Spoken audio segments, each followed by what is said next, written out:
بسم الله الرحمن الرحيم. Assalamualaikum warahmatullahi wabarakatuh. Alhamdulillahi ala ihsanihi wa syukru lahu ala taufiqihi wa amtinanihi. Ashhadu an la ilaha illallah wahdahu la syarika lah ta'ziman li sya'nihi wa ashhadu anna Muhammadan abduhu wa rasuluh ad-da'i ila ridwanih. Allahumma salli wa sallim على عبدك ورسولك محمد صلى الله عليه وسلم وعلى آله وصحبه ومن تبعهم بإحسان إلى يوم الدين. أما بعد, jamaah salat subuh yang sama-sama dimuliakan oleh Allah Subhanahu wa taala. Alhamdulillah, pada pagi hari ini, pada subuh kali ini, Allah Subhanahu wa taala masih memberikan kepada kita kesempatan dan tentunya kesehatan juga, sehingga kita sudah masuk pada hari yang ke-10. Hari yang ke-10 dari bulan suci Ramadan, ya, dari bulan suci Ramadan.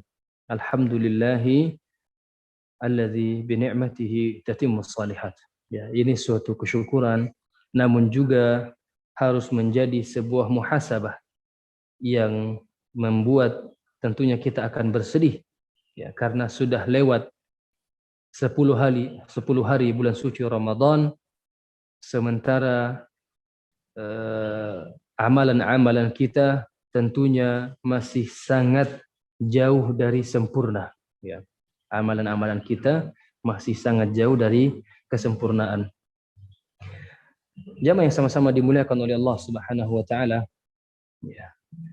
Di dalam pembahasan kita tentunya berkenaan dengan Al-Qur'an, ya. Ada sebuah ungkapan yang pernah kami dengarkan dari sebagian jamaah, dari sebagian orang-orang yang pernah kami ketemui. Ada sebuah ungkapan yang mereka katakan, maknanya seperti ini. Aduh, bulan Ramadan ini kayaknya membaca Al-Quran ini seperti rasanya sebagai sebuah paksaan, ya. Dia bilang, kenapa sebuah paksaan? Kata dia, ya, kami punya program yang diwajibkan oleh kantor atau oleh perusahaan atau oleh komunitas, jamaah dan lain sebagainya, atau misalnya di RT-nya, kata dia, yang mewajibkan kita khotam minimal 1 kali dalam 1 bulan. Sehingga mau tidak mau, kata mereka, ya, terkadang kalau 1 hari tidak ada kesempatan membaca, akhirnya kami membuat sesuatu yang dibuat-buat, misalnya mengambil Quran, mengambil mushaf, membaca. Baru membaca lembaran pertama, baca di atas, langsung lompat ke bawah. Pindah ke sampingnya, lompat lagi. Lompati tiga lembar. Lanjut. Sehingga 1 juz terkadang dibaca hanya dalam waktu 5 menit saja, ya. Ini bisa atau tidak? Bisa kalau orang yang hafal dan dia membaca dengan cepat tentunya, tanpa tajwid, itu bisa dihafal. Tapi kalau dengan bacaan yang mungkin tidak lancar, ini tidak bisa 5 menit. Artinya yang penting, ini dikisahkan, yang penting kata dia, yang penting nanti ketika ditanya saya akan menjawab, saya membaca 1 juz, ya, atau saya membaca juz 1. Kenapa, kata dia? Daripada saya tidak membaca Al-Quran, saya tidak ada laporan yang bisa saya laporkan. Ya, misalnya ada setiap hari harus ada checklist, ya, harus dicek. Misalnya si fulan, si ini sudah membaca juz 1, si ini membaca juz 1, 2, 3, dan 4. Ya. Ini yang dilakukan. Ya. Kenapa? Bentuknya keterpaksaan. Ya.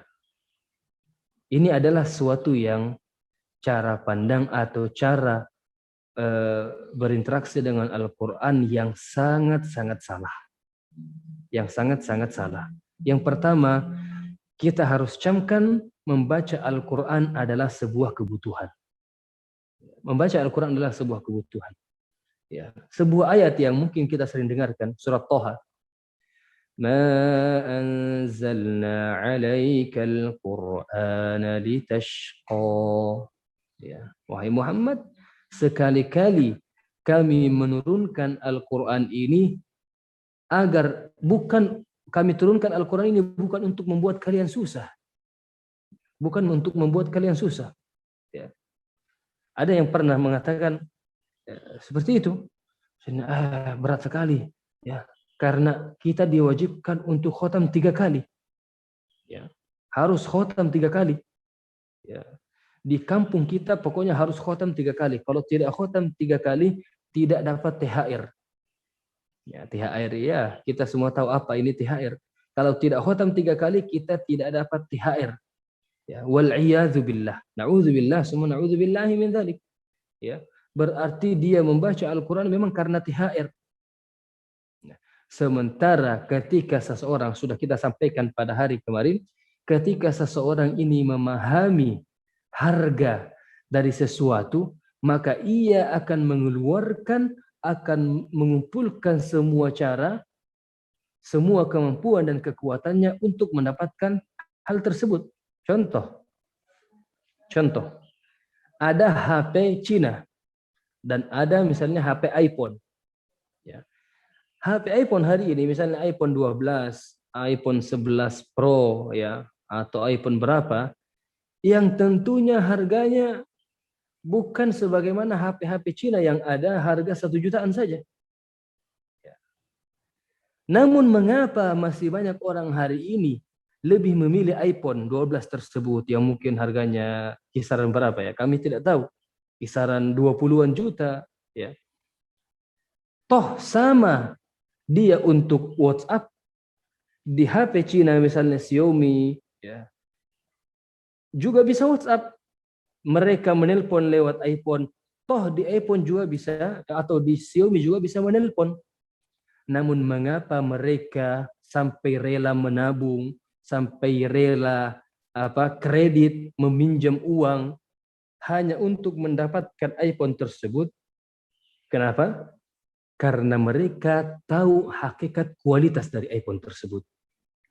Kenapa kita harus maksimal dan memiliki usaha yang berlebih, ibadah yang lebih melebihi hari-hari yang lainnya?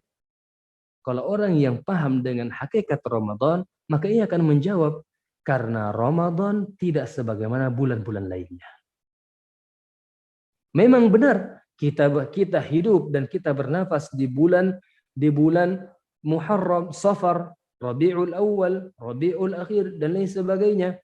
Namun nafas atau amalan yang kita lakukan itu beda kualitasnya dengan amalan di bulan suci Ramadan. La ya'rifu qimata syai' illa dzu qimah. Artinya memang kita ini harus betul-betul yang paling pertama, jamaah yang sama-sama dimuliakan oleh Allah, meyakini tentang keutamaannya. Misalnya apa keutamaannya puasa? Puasa ini langsung Allah Subhanahu wa taala katakan, "Wasaumu li wa ana ajzi bihi." Puasa itu untukku dan akulah yang akan memberikan balasan atas puasa tersebut. Misalnya Quran, kita tidak bisa dipungkiri lagi, ini bulannya Al-Quran. Ya, dikatakan oleh sebagian para ulama salaf bahwa bulan Ramadan adalah bulannya Al-Quran dan bulan Ramadan adalah ibadah tilawah Al-Quran. Sehingga cara pandang kita ketika misalnya bulan suci Ramadan, ya misalnya, ini belum selesai bacaan ini, harus baca Al-Quran dulu. Sementara kita mau pergi ke pasar, mau beli jalan kote, mau ke pasar dulu, mau beli pisang goreng. Bagaimana mungkin? Sementara belum selesai bacaan harus membaca 3 juz. Nah yang baru dibaca hanya 5 lembar. Belum sulitnya membaca karena jarang mau mempelajari Al-Quran. Ya. Artinya apa?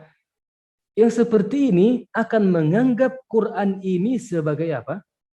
Sebagai hal yang berat. Anzalna, seakan-akan ayatnya menjadi Toha inna anzalna 'alaikal Qur'ana litashqa. Na'udzubillah, tidak seperti itu ayatnya. Sesungguhnya kami turunkan kepada kamu Al-Qur'an agar kalian sulit. Tidak. Ya. Sekarang, ini sering kita sampaikan.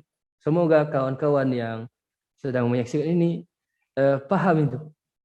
Contoh, kenapa kita setiap waktu butuh untuk membuka WhatsApp? Siapa hari ini yang punya WhatsApp, Facebook, Instagram, kemudian mampu berhari-hari tidak membukanya? Tidak. Ya, terlebih lagi ketika dia pekerja, orang kantoran, atau orang di pasar dan lain sebagainya, harus mengetahui keadaan di mana-mana. Twitter dan lain sebagainya. Apa yang membuat kita rindu atau tertarik untuk membuka WhatsApp? Karena di dalamnya ada sesuatu yang kita butuhkan. Kita butuh dengan WhatsApp. Kenapa ketika membaca Facebook kita tidak ngantuk dan kita rela membaca ratusan atau bahkan ribuan dari status-status yang ada? Ini statusnya, status kedua video, status ketiga kalimat-kalimat lucu, status keempat stiker yang lucu. Mengapa? Karena kita punya daya tarik. Kita tertarik. Sekarang kenapa terkadang ini bisa kita akui, dan jangankan di sana, orang-orang yang tinggal di pesantren pun mengatakan seperti itu. Tidak, tarikan untuk Al-Quran itu kurang. Kalau bukan karena kita diwajibkan dan malu saja tidak membaca Al-Quran, tidak ada ketertarikannya. Kenapa?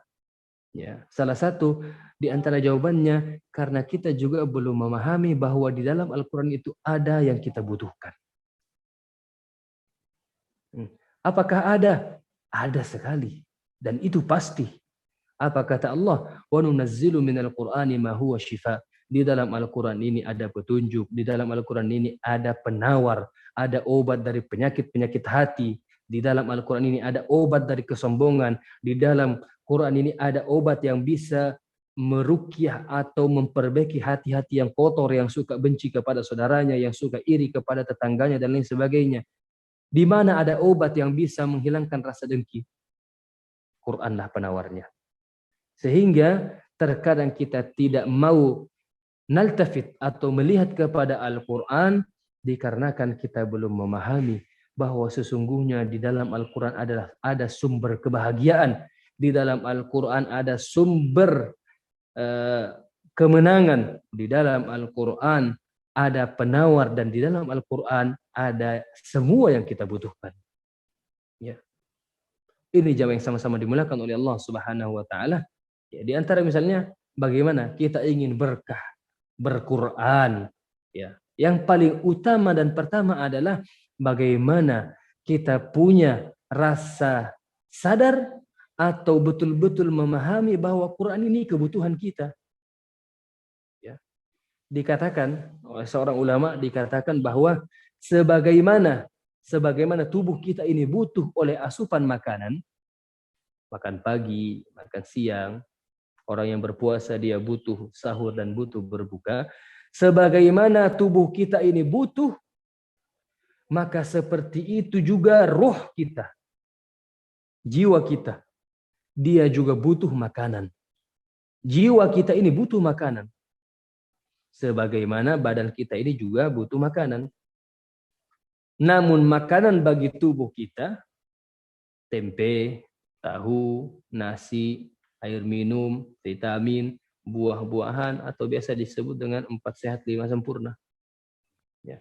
Namun apa makanan atau giza yang dibutuhkan oleh apa? Oleh jiwa kita? Dia butuh dengan Al-Quran. Dia butuh dengan Al-Quran. Apanya Al-Quran yang dibutuhkan? Baca dia. Kemudian baca maknanya. Pelajari maknanya. Ini yang dibutuhkan dari Al-Quran. Itu makanan. Artinya ketika seseorang di subuh hari membaca Al-Quran, berarti dia sudah makan. Jiwanya makan di pagi hari. Di siang hari dia membaca Al-Quran, jiwanya makan siang hari. Malam hari ia juga membaca Al-Quran, maka di malam hari dia sesungguhnya sudah memberikan asupan untuk jiwanya. Ya, dia berikan asupan untuk jiwanya. Tamam. Ketika seseorang tidak makan di pagi hari, mungkin dia masih bisa bertahan. Tidak makan dan minum di pagi hari. Tidak makan dan minum di siang hari. Ya, pagi tidak makan, siang tidak makan lagi. Mungkin sudah mulai merasa ada perlawanan dari dalam perut. Ya, suara-suara krek-krek-krek, ya, artinya lapar, itu sudah mulai. Tambah di malam hari tidak makan lagi. Masih terjadi. Artinya tubuhnya semakin mulai melemah. Tubuhnya semakin mulai melemah. Esokan harinya tidak makan lagi dan tidak minum lagi. Semakin lemah. Siangnya tidak makan dan tidak minum lagi. Semakin melemah.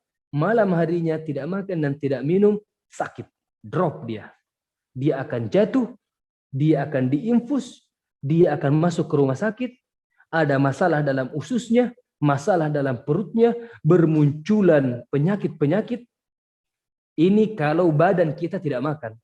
Bagaimana ketika seperti itu jugalah jiwa yang tidak pernah tilawah Al-Quran. Jiwa yang tidak pernah membaca atau merenungkan Al-Quran. Sesungguhnya jamaah yang sama-sama dimuliakan oleh Allah Subhanahu wa taala, jiwa yang tidak pernah membaca atau menikmati tilawah Al-Quran, sesungguhnya jiwanya sedang mati. Tamam, Ustaz. Bagaimana jiwa yang mati itu? Jiwa yang mati itu adalah jiwa yang sudah tidak peka lagi.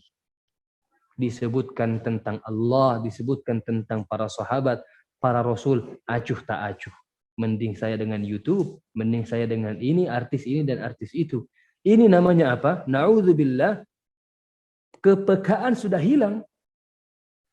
Kepekaan sudah hilang. Ya. Kenapa? Ibnu Qayyim al-Jauziyah rahimahullahu ta'ala pernah mengatakan, "Mathalul ladzi yadhkuru rabbah wal ladzi la yadhkuru rabbah kal hayy wal mayyit." Ya.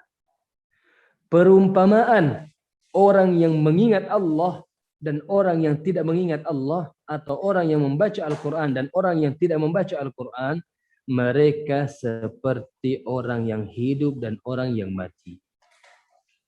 Ya, na'udzubillah. Mudah-mudahan kita bisa memahami ini, bapak-bapak dan ibu-ibu sekalian. Ya, betul-betul kita, salah satu kunci sukses berquran itu yang utama dan pertama adalah kita memahami bahwa Quran ini adalah sumber kebahagiaan. Kita memahami bahwa Quran ini, di dalam Al-Quran ini ada kebutuhan kita. Di dalam Al-Quran ini ada sesuatu yang kita mau. Sebagaimana seseorang terkadang tidak tahan kalau tidak membuka WhatsApp-nya dalam satu hari. Bahkan ketika kami pernah menyinggung hal-hal seperti ini, ada seorang kawan mengatakan, "Betul sekali, Mbah Harun," kata dia. "Saya bahkan terkadang kalau jam 2 terbangun tiba-tiba, yang pertama kali saya ambil itu HP."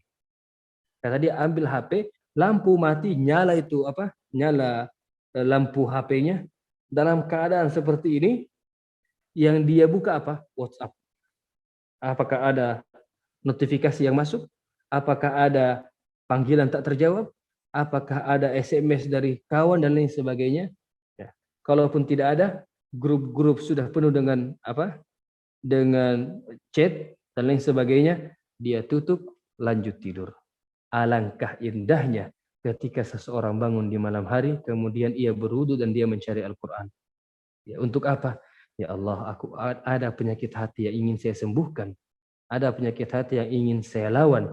Dan itu tidak bisa disembuhkan oleh dokter manapun, oleh rumah sakit manapun. Itu hanya ada penawarnya di dalam Al-Quran. Ya Allah, sembuhkan. Bismillahirrahmanirrahim. Inna hadzal Qur'ana yahdi lillati hiya aqwam wa yubashshirul, baca selama setengah jam saja. Kemudian lanjut tidur. Itu nikmat. Rasakan keberkahan dari Al-Quran esokan hari. Ya, rasakan. Ya. Ada hari ini, waliyadzubillah, ya. Tentunya kita tidak bisa atau menyalahkan zaman hari ini. Ya. Anak-anak muda hari ini, di mana di tempat di markas-markas kopi, tempat-tempat kopi dan lain sebagainya, disibukkan dengan ada yang disibukkan dengan media sosialnya, ada yang disibukkan dengan game online-nya. Ya, sampai kami betul-betul pernah mendapatkan seseorang yang naik Gojek dan semacamnya, Grab dan semacamnya itu, dalam keadaan dia sebagai seorang penumpang masih main game ya. Masya Allah. Artinya apa? Dia betul-betul merasa bahwa ada sesuatu yang bisa menenangkan hatinya dan itu game. Bayangkan ya, sejak pertama kali naik kami ikut dari belakangnya atau memang karena sama-sama jalan, ya, sama-sama jalan dari artinya satu jalan, mungkin satu tujuan, ya. Dari pertama naik ia tidak ada bicara kepada orang tersebut karena sudah jelas sampai kemana tempatnya. Main di jalan, ada mobil dari kanan atau dari kiri, tidak ada urusan. Dia hanya fokus kepada HP-nya. Masya Allah. Kenapa? Karena dia merasa disinilah ada yang membuat saya senang, ada yang membuat pikiran saya tenang. Ya. Bagaimana agar kita menjadikan hal itu sebaliknya? Ya. Apakah hari ini bapak-bapak, ibu-ibu ada yang pernah melihat ya ada anak muda yang tidak perhatian dengan yang lainnya, fokus saja membaca Al-Quran di lampu merah dan atau tempat-tempat keramaian? Kalaupun ada, itu hal yang sangat jarang. Ya, kalaupun ada, itu hal yang sangat-sangat jarang sekali.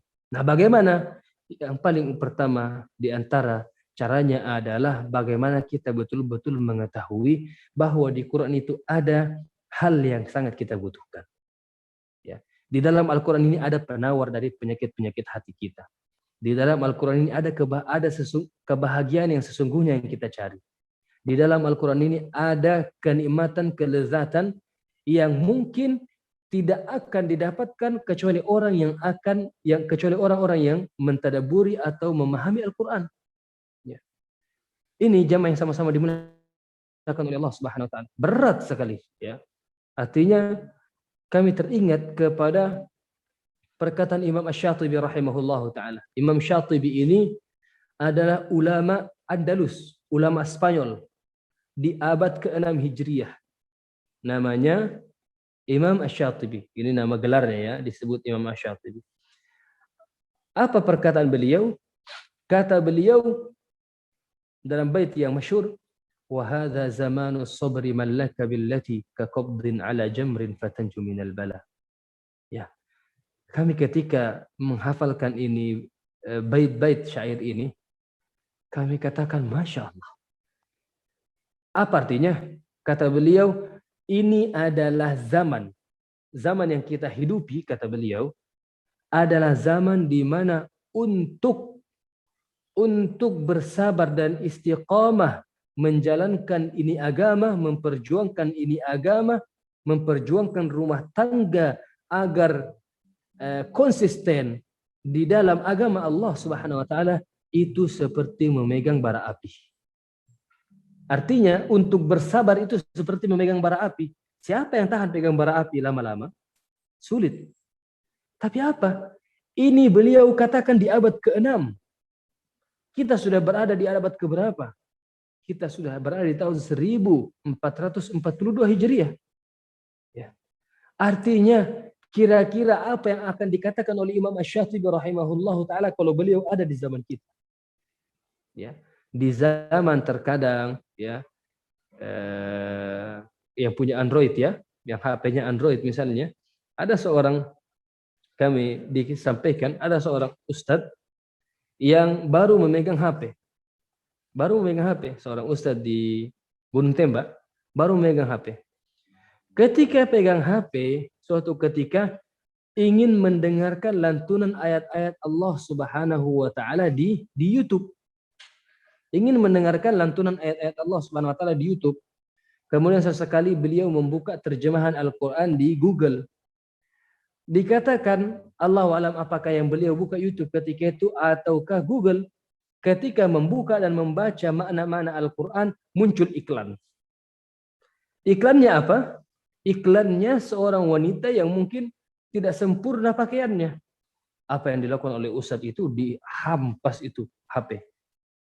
Ya, dihampas itu HP dan beliau mengatakan saya tidak terima masa mau baca Al-Qur'an sebelum baca Al-Qur'an muqaddimahnya melihat aurat perempuan. Ya. Artinya kita sudah ada di zaman seperti ini. Di zaman di mana hal yang kita butuhkan itu tercampur dengan hal-hal yang tidak baik. Artinya untuk memilah dan memilih yang baik ini tidak mudah. Nah, sekarang bagaimana untuk menikmati Al-Quran? Mari kita betul-betul mengkaji, memahami, menghayati hakikat kenapa kita butuh dengan Al-Quran. Apa sebenarnya yang ingin kita ambil dari Al-Quran ini? Apa yang akan kita dapatkan ketika kita bersabar dan membaca Al-Quran? Sebenarnya ini yang penting. Ya, sehingga dikatakan dalam Al-Quran, "Qul hal yastawil ladzina ya'lamuna wal ladzina la ya'lamun." Katakan wahai Muhammad, apakah sama orang yang tahu dan orang yang tidak tahu? Apakah sama orang amalannya, orang yang tahu hakikat surga dan isinya dan neraka dan isinya dan orang yang tidak tahu tentang surga dan neraka? Beda. Orang yang tahu tentang surga dan neraka, maka ia akan semaksimal mungkin berusaha untuk melakukan amalan-amalan agar sampai ke surga dan terjauh dari neraka. Tapi ketika tidak tahu apa-apa kecuali menikmati dunia, maka tidak ada ketertarikan dalam jiwanya untuk melakukan sebuah amalan. Ya. Ya, ini juga Al-Quran. Ketika tidak ada ketertarikan dalam jiwa bahwa di dalam Al-Quran ada yang kita butuhkan, ada kehidupan dan sumber kebahagiaan, kemenangan ya, dari perjuangan hidup ini, maka kita pasti akan membacanya. Ya. Tapi ketika seseorang hanya menganggap Al-Quran dia hanya sebuah buku biasa saja, yang akan kita buka dibaca dari Al-Fatihah sampai An-Nas tanpa ada makna, ya, walaiyazubillah. Tidak seperti itu Al-Quran. Sehingga dikatakan bahwa di antara perbedaan yang mencolok dari generasi terdahulu dan generasi hari ini bukan pada apa artinya Quran di masa generasi salaf dan Quran di masa generasi hari ini itu sama. Yang membedakan apa? Cara pandang mereka dan cara pandang kita kepada Al-Quran inilah yang berbeda. Inilah yang berbeda. Mari Bapak-bapak dan ibu-ibu yang berada di rumah dan di tempat-tempat lainnya, mari kita bangun. Ya. Kita mulai, bismillah. Besok insyaAllah ta'ala saya akan berusaha.